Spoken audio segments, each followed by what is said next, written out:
네, 안녕하세요. 킥스클라우드 구독자 여러분, 주승입니다.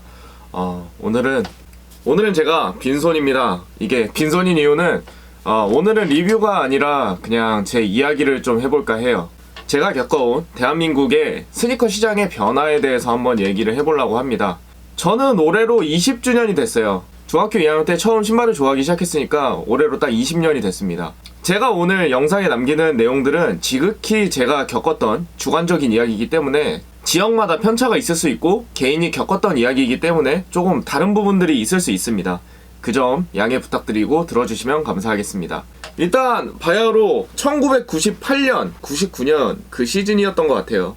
제가 처음 신발을 좋아하게 된 거는 제가 되게 좋아서 따라다닌 형이 있었어요. 저는 게이가 아니고 뭔가 되게 멋있는 형이에요. 저보다 3살이 많았고 춤도 잘 추고 옷도 잘 입고 동양인에게 잘 있을 수 없는 소두의 두상에다가 그냥 무조건 멋있었어요. 그 형이 하면 무조건 멋있었어요. 근데 그 형을 쫓아다니다 보니까 당연히 그 전까지는 어머니가 사주는 옷, 어머니가 사주는 신발을 신다가 이제 그 형을 만나고 이제 불효를 하기 시작합니다. 뭐 제가 유복한 가정에서 자라진 않았지만 뭐 시장에서 나오는 브랜드 신발이나 뭐 옷을 입진 않았었어요. 근데 제가 신발을 좋아하고 겪은 브랜드들은 그 당시에는 힙합이 유행했어요. 지금 같은 힙합이 아니라 진짜 리얼 액션 브랜드들. 지금 여기에 나열하지는 않겠어요. 여러분들은 들으셔도 되게 생소할 거라고 생각을 합니다. 여튼 신발 얘기만 하기로 했으니까 신발 얘기만 하도록 하죠. 그래서 제가 신발을 좋아하고 가장 먼저 산 신발이 에어포스 1이었어요. 그때는 신발을 좋아하는 풀이 너무 작았는데 그 중에서 가장 독보적이게 인기가 많았던 제품이 에어포스 1 제품입니다. 그중 제가 가장 가지고 싶었던 신발이 이 96년산 검창입니다. 물론 지금은 이렇게 됐어요. 그 당시에 에어포스가 유행했던 거는 되게 당연했던 것 같아요. 일단 에어포스 1 미드가 94년에 발매를 하고 96년, 97년 그리고 우리나라에서는 2000년대 초까지 인기가 가장 많았던 이유는 일단 힙합 바지 38, 40 사이즈가 넘는 바지를 입다 보니까 이게 끌리잖아요. 근데 에어포스에는 이렇게 밴딩이 돼 있어서 여기다 걸치고 다닐 수 있었어요. 그래서 힙합 바지를 입어도 신발이 먹지 않고 끌리지 않고 신을 수 있는 신발. 여튼 이 에어포스 1을 사고 싶으면은 우리나라 매장에는 이게 발매를 하지 않았어요. 우리나라에 처음으로 발매했던 에어포스 1 미드가 아마 99년도인가 98년도에 나왔을 거예요.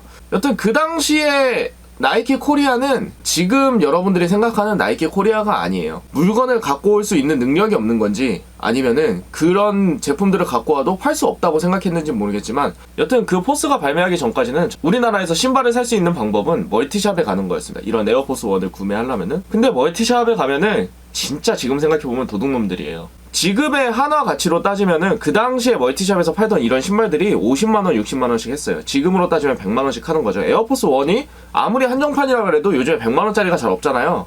근데 그때는 부르는 게 값이었어요. 왜? 우리가 구할 수 있는 방법이 없으니까. 그냥 멀티샵 사장이 그날 기분이 진짜 안 좋아. 근데 이게 평소에 20만원에 파는 거야. 제가 생긴 게 마음에 안 들어. 그럼 35만원을 불러. 그런 다음에 되게 선심 써주는 척 5만원을 빼줘. 그러면 평소에 파는 가격이 20만원인데 30만원에 파는 거야. 근데 구매자는 그걸 어디 가서 하소연할 방법이 없어요. 왜? 인터넷에 물어볼 데가 없거든요. 그 당시에는 커뮤니티가 없으니까. 저 오늘 멀티샵 가가지고 에어포스 1 20만원에 샀는데 그거 비싼 건가요? 지금 같았으면은 너 사기당했다, 눈탱이 맞았다, 거기 가게에 가가지고 환불받아라. 그 당시에는 영수증 이런 게 어딨어요. 전부 다 현금으로 했는데. 심지어 카드도 받지 않습니다. 그러니까 그냥 가서 사면은 그냥 그대로 당하는 거예요. 그래서 그 당시에는 형들 쫓아가서 사는 게 되게 유행이었어요. 왜냐면은 되게 한 번만 신발을 사도 단골 왔어 약간 이런 느낌이었거든요. 그래서 단골 왔어 하면은 20만원짜리를 25만원 부르고 20만원에 주면서 5만원 선심 쓴 척. 그러니까 단골한테는 그래도 그렇게 심각하게 눈탱이를 치진 않았던 것 같아요. 제가 겪었던 99년도부터 2001년 이렇게 2, 3년 사이에는 2001년, 2년까지는 멀티샵이 많이 있지 않았기 때문에 이대, 홍대, 압구정 이런 대학가나 아니면은 로데오 거리가 있는 곳에 멀티샵들이 드문드문 있었어요. 뭐 이렇게 이대 같은 경우는 좀 로드식으로 있었는데 뭐 이대 스파이더, 해머 뭐 경우는 좀 로드식으로 있었는데 뭐 이대 스파이더, 해머 뭐 그리고 압구정에는 오일, 스윙 그리고 옐로우 바나나. 옐로우 바나나는 우리나라에서 그 당시에 디키즈라는 브랜드를 총판하던 데인데 거기 알바 누나가 이뻤어요. 근데 지금 생각해보면 그렇게 이뻤던 것 같지도 않아. 그냥 여자가 디키즈 874 바지를 입고 에어포스 1을 신고 옐로우 바나나 홈페이지에서 그 피팅 모델을 그 알바 누나가 했었어요. 근데 그냥 이뻐 보였어요. 아, 누나 혹시라도 이 영상을 보게 되면은 악플은 달지 말아주세요. 저는 그랬다고 주관적으로 얘기를 하는 겁니다. 어쨌든 그런 멀티샵들이 있었는데 그냥 정찰가라는 개념이 없어요. 지금처럼 뭐 매장에 가격표가 붙어 있다거나 뭐 그런 것도 아니었고, 그 당시까지만 해도 그렇게 구매를 하는 방법밖에 없었습니다. 중고거래가 활성화가 된 거는 2001년 말부터 2002년 초 그때쯤부터 시작이 된 것 같아요. 그때 가장 유명했던 커뮤니티들이 고제역의 스니커 콜렉션, 그리고 뭐 지금은 뭐 회원을 받지 않고 있는 나이키매니아.com, 여기서 말하는 닷컴은 네이버의 그 동명의 카페가 아니에요. 아직까지도 유지가 되고 있는, 거기는 비공개 커뮤니티예요. 그러니까 그런 데서 이제 사람들이 신고 본인들이 뭐 매장에서 구매를 했었고 이런 제품들을 막 다 판매를 했어요. 구매도 하고 판매도 하고 심지어 교환을 해서 신기도 하고 추가금을 주고. 왜냐, 새 거를 구할 수 있는 방법이 그때까지만 해도 많이 있지 않았어요. 그러다 보니까 이제 이 신발을 내가 만약에 1년을 신었어요. 1년을 신었는데 지겨운 거야. 근데 다른 게 신고 싶어. 그러면 이거를 팔고 사는 방법. 저도 중고등학교이기 때문에 돈이 없으니까 신던 것을 팔고 판 돈으로 다른 것을 돈을 더 주고 구매를 한다던가, 이런 형식의 물물 교환 형태들의 시장이 열리게 됩니다. 멀티샵들이랑은 전혀 상관이 없어요. 멀티샵에서는 중고를 파는 경우는 거의 없었거든요. 새 제품을 거의 판매하는 형식이었기 때문에 그 오프라인 매장과 별개로 중고 거래들이 성행을 하기 시작합니다.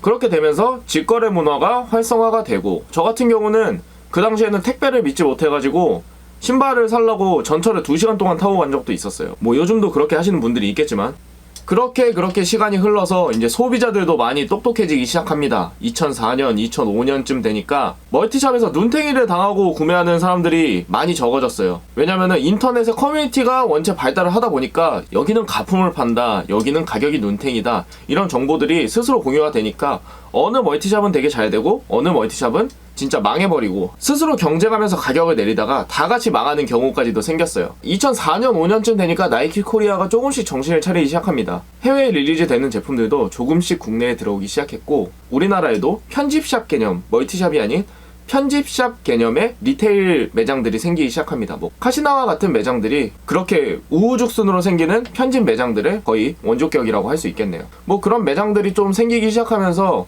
해외 쪽에 눈을 돌리기 시작해요. 그때부터는 조금씩, 진짜 지금처럼 막 배대지가 엄청 많지는 않았지만 해외에도 배송대행지라는 개념이 생기기 시작했고, 물건을 판매하는 인터넷 홈페이지들이 생기기 시작했어요. 지금에 비하면은 정말 트래픽도 엄청 낮아가지고 홈페이지도 심심하면 접속이 안 되는 열악한 상황의 인터넷 홈페이지들이었는데, 이런 것들은 나중에 추후에 쇼피파이와 같은 플랫폼들이 생기면서 조금씩 정립화되기 시작합니다. 그러면서 2005년, 2006년, 한 2007년까지는 비슷한 동향대로 흘러갑니다. 국내 매장 가면은 아침부터 줄을 서서 신발을 사는 사람들이 조금씩 생기기 시작했고, 그런 게 귀찮거나 시간이 되지 않았던 사람들은 한 3만원에서 4만원씩 되는 매장에서 발매하는 정발가에 웃돈을 주고 사는 사례들이 생기기 시작합니다. 그게 우리나라 리셀 시장의 시초격이라고 볼 수 있을 것 같습니다. 그러고 나서